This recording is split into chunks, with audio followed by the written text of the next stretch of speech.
maybe the counter of this is like trying to stand out and be different. And I just example from before we even met, I had an idea of who you were as a content marketer and the philosophy that you represented because I consumed your pieces of content. And I could tell by the way you wrote that you were a real person with a real thought process around how you thought and felt. And so, me understanding you as a person through your content reflects positively on the Animalz brand because I'm like, okay, this guy's relatable. He's teaching me something in his content, and that makes like my affinity for the Animalz brand like increase. So to me, like, and that's something I can relate with just like the way I write and talk and just try to humanize my work.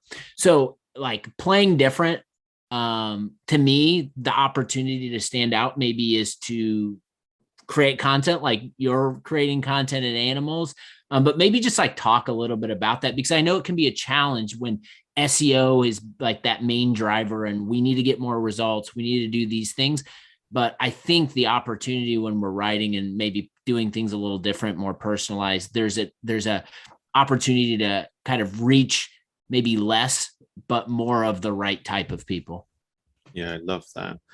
I think it's probably good to think about this from like a kind of macro view in the sense that even Animalz, with the way we think about content, we still do a lot of very straightforward, utilitarian, long form SEO content for some customers, because that is simply all that is needed. There are some industries that are very nascent.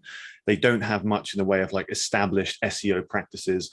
And you can do that kind of content and it still works the same way it used to work 10 years ago for someone in like our industry, for example. So in some cases, that is totally well and good. But what we're seeing more and more is that as more companies take on content marketing, as it is adopted by more companies, the marginal results of that are becoming more and more marginal. So there's more incentive to start doing exactly as you say and experimenting with these new types of content. What I was trying to get at is like the new options and opportunities outside of SEO, doing long form content, like just how do we step out of like that system and get into starting to do things in a new way? Cool. I love that. There's someone we work with, a customer that is a great example of how to do this, I think.